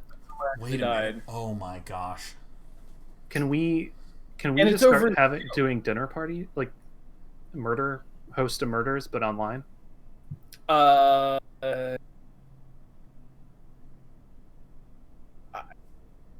Wow, I hadn't thought about that. No. We might need to do that. I mean, the problem with that, so a big part of Host of Murder is music, which you could do. Yeah. Oh, I've never done part of a Host of Murder. I didn't know there was music involved. And a big part of it is costumes, which you could do. Yeah. Right. But another big part of it is food, which you couldn't really do. Like sharing a themed dining experience. Right. Like every person could. We're gonna do a Mexican themed murder, and everybody makes some Mexican food and bring it to dinner. But it's not the same as like we've got a taco bar. We've got a taco bar. I would spoil it because I'd be like, is Doritos considered Mexican food? Because I really only have Doritos in my house and literally no meat, vegetables, fruit, or carbs. I just have Doritos. So I have. Should be like eating it with no costume. I know about a party where some people, I believe this was related to a wedding. So it was like, we're going to have people at a party. But the way they did the distributed party is they made it a pizza party and they just airdropped pizza to different people from local pizza places to them. Yeah. Okay. You could do a Taco Bell party. See that. I could see and you could do a pizza party. I mean, like, yeah. I like everybody get pizza. It's gonna be a pizza party. We're gonna play werewolf. We're gonna host a murder. I like that. I like that, and I think you can do it in Discord. You could have like different rooms that people could go into and have semi-private conversations. Would be pretty good. I have a proposal. I have a proposal for something that could work. It requires each person to make a little bit of an upfront investment. Okay. But you invite a bunch of people to an online game. Okay, it's going to all happen in Zoom, and you are the host. And what you do is kind of like super cheap games where they just give you the rule books. Yeah. Cheap ass games. Yeah, cheap ass games, whatever it is. Okay, so you send to each person, here's the exact dimension objects you need to collect, right? Yeah. So maybe it's something like a game of Operation, or maybe it's like these Legos. And you get them all, and you set it up so they have like a camera on their face, but they can also put the camera down onto the physical thing that they're doing. And then what you do is you start pairing people off, and they each have to do some physical minigame. So for instance, do 3 shots, wait 2 minutes, and then each of you has to remove 3 things from Operation. And everyone gets to see each other person actually trying to do the operation or trying to like. And each person has all of the setup. So like each person has an operation table. That's right. We can effectively do operation off against each other. As I've been saying this, increasingly this is just the most expensive idea that I've had in a long time. This is, you go to 8 people and you go, I need all of you to fucking buy Operation and get vodka. And they're like, what's happening tonight? I'm like, and you'll also need a webcam that's easy to move. Like, let me tell you something. This is why we should never trust our first instincts, and we should say it out loud first, because all I'm filled with is regret. I have deep shame and deep regret. I think you're onto something. Because there are lots of very useful things that people all have. So when the iPad first came out, there was this insane Scrabble game that you and your friends, up to 4 friends, could come in, and each of you could have your iPhone, and then you could put the iPad down between you, and you could play Scrabble. Yeah. And I remember thinking at that moment, where in the world would you find 4 people in the same room who had iPhones? Right. And then cut to, Cut to 2020. Yeah. And same question. Where would you find 4 people in the same room, full stop? Yeah. That's right. Yeah, man. Yeah. Oh, man. Yeah. Dude, I the more we talk, the more I just miss being in physical spaces with people doing physical things. Like, oh, yeah? Like, I remember, I think it was the year above us, there was the student that took 4 monitors and lined them up so there was a loop and created a 360-degree game where it was capture the flag, and you had to get the flag. Al? Did Al do that? I don't remember. I don't remember the name of pretty much anybody. Yeah, no, that's fair. That's I 100%. Oh, I can't remember who that was, but yes, I remember exactly what you're talking about. It was brilliant, right? Because it was a 2-on-2 game where there'd be one team on this side and one team on this side, and you had to physically move around this sort of centrally placed monitor setup. It's amazing. It's like fantastic. Yeah. That's the kind of thing that I keep thinking, like, I'm always like, oh, you should try this, you should play it, and then I'm like, it's literally impossible for you to ever play it. It's kind of like when you have speakers that sound really good or a monitor that looks really good, and you're like, guys, you got to see how good this looks, and you're like, I can't post it. This is so funny. So did they need 8 monitors, 4 per player? No. All the players were in one space. So like Team Blue and Team Red would be running around, crashing into each other, trying to avoid each other to try to like move this ball from one screen to another. It was a fucking riot game. It was a blast. And the game itself had something to it. I mean, it was pretty simple, but it was effective. Yeah. It was like sort of a movement mechanic based platformer. It's 2D all the way around. I miss working on that. That's one thing that I want to do in next week when I'm actually just doing nothing and resting. Is thinking of some game to like some fiddly game to work on that has no other goal than being kind of stupid and fun. Yeah. I mean, do you want to do a stream sometime where we play Pillow Fight over some sort of controller? Yeah, I mean, can you run that? I think that game needs to be rebuilt. I think so. You 100%. I think I could probably. I think I have Pillow Fight EXE somewhere. Oh my gosh, yeah. I mean, you should see. You should see if you can get that to run. That was Torque, right? Yeah. It was a fun game. That was. I think that's legitimately the funnest thing I've been part of making. It's a very, very good game. I just remember us sitting down and playing it and being like, "Holy shit, this is really fun." Yeah. Oh my god. Yeah, I wonder...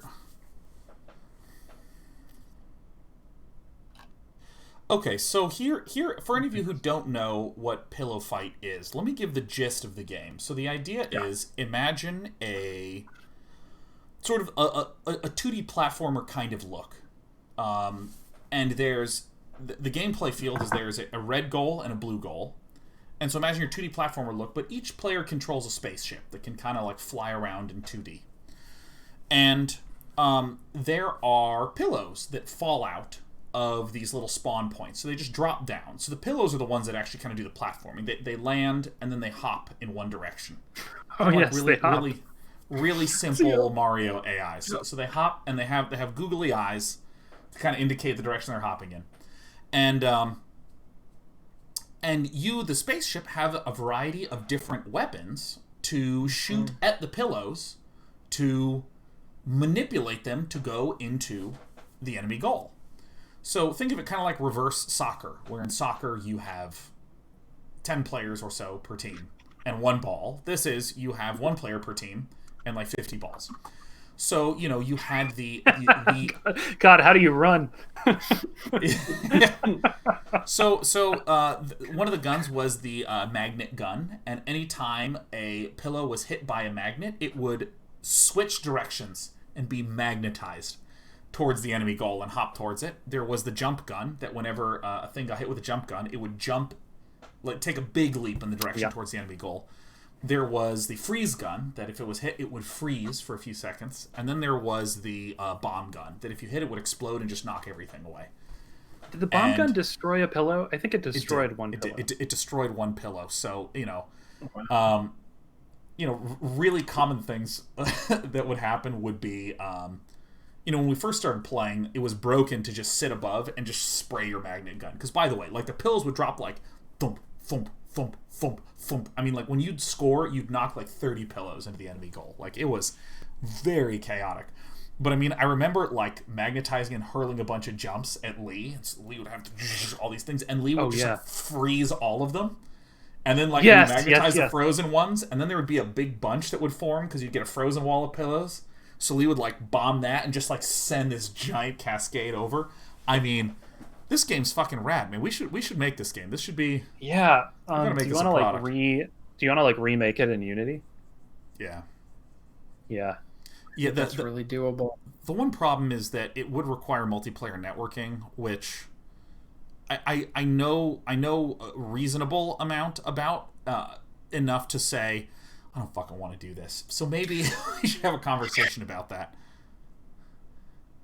Yeah. I mean, we could. Yeah, I mean, I don't know.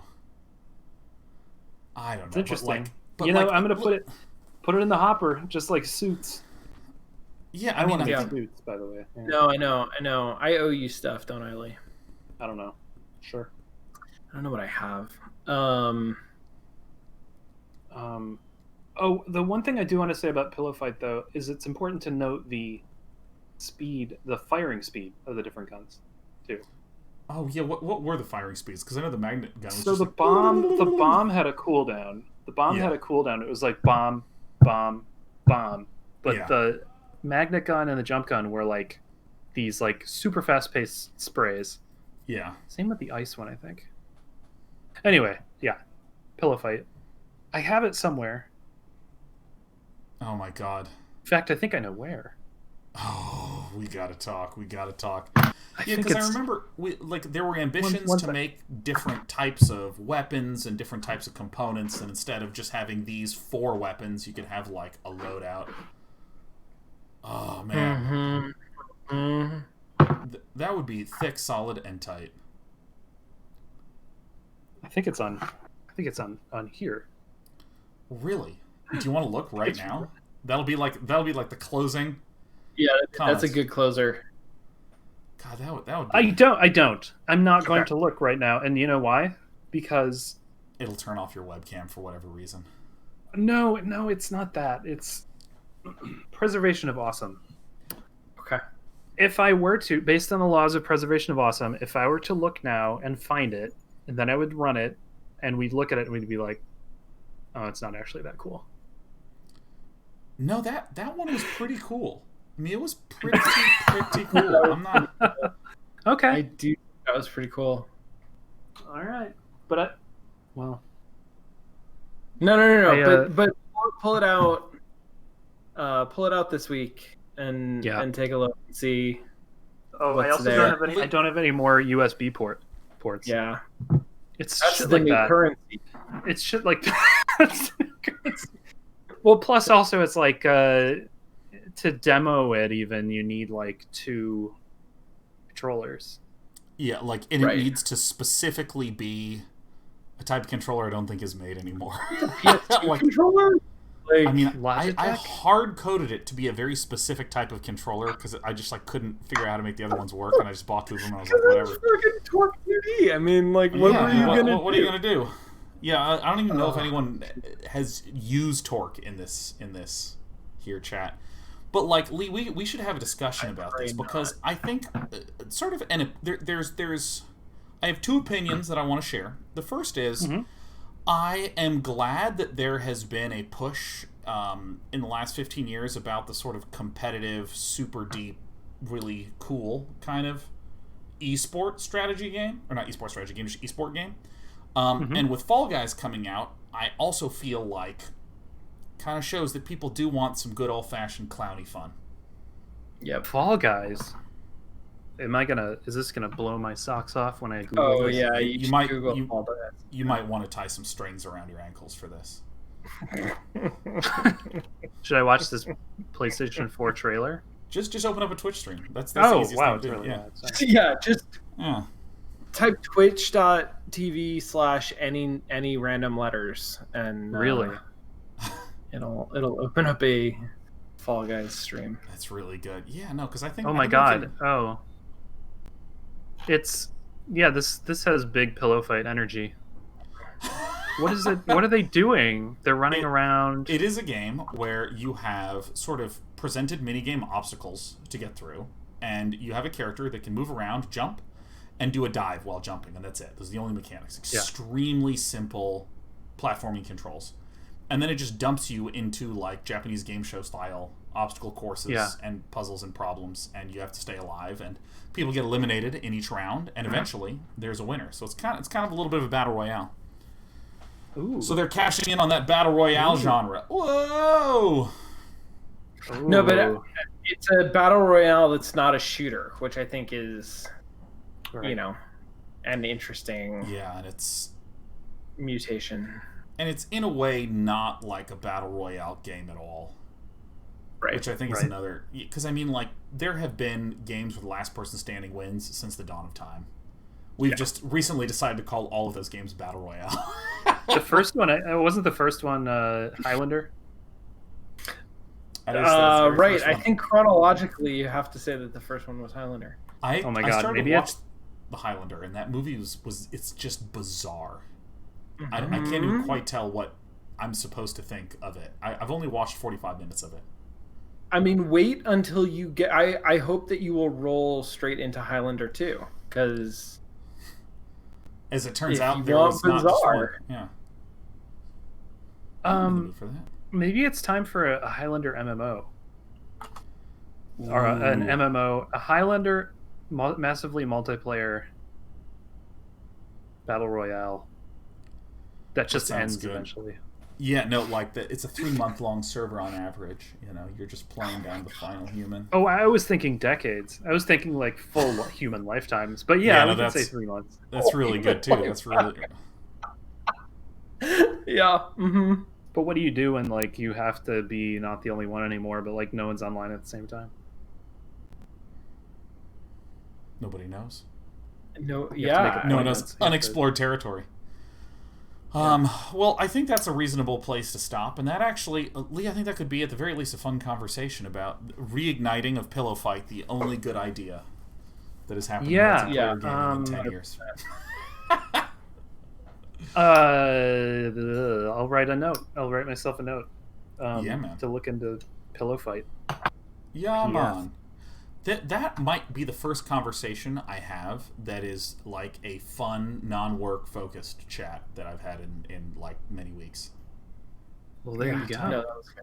I'm glad we did that. And Sean, what's something fun you're gonna do? Because I've just scheduled a call with Lee. Gonna start teaching classes, huh? That's pretty cool, huh? That's nice. Yep. This week is my bye week between semesters. So my week. Is that like a mulligan week, or you just wait? Do you ever get a break in teaching, or do you teach year round? Do you ever get any respect? I teach year round.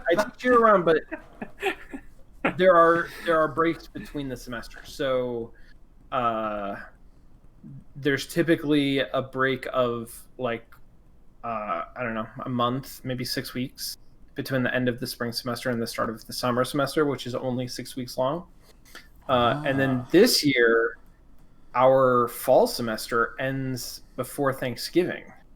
And then spring starts like January 10th. So there is a long break between the spring semester. That's like Carleton. That's like Carleton had the winter off. Wow. I mean, it's not USC doesn't typically do that, but we're jumping on the trend of ending before Thanksgiving. The ending trending. That's incredible.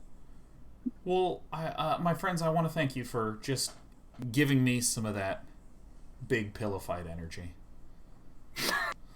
today. That's what you want. That's what you want. I feel a good sense of rejuvenation, and I'm ready to go watch some questionably, absolutely bejugular. By the way, for any of you who did not know, the word bejugular that I used quite a bit during the early days of streaming, the word bejugular came from me chatting with Lee in the development of Pillow Fight. Remember this? I have recordings of you saying it. Yeah, it's because bejugular. Yeah, it was, we were hunting for phrases because, I was saying that when you have a pillow, sometimes you score more than one pillow at a time. And so we had a little combo meter that would go like, great! It would rack up the combometer. And depending upon how many pillows you scored in a small period of time, it would be like, good, great, excellent, fantastic, bejugular! And that bejugular was the highest tier. That's if you comboed 30 pillows or some shit like that. Amazing. Yeah. Oh, yeah. And it's also just amazing to be playing a game. You're playing, sitting on the couch, you're playing with somebody, and then it's that person's voice coming out of the game also.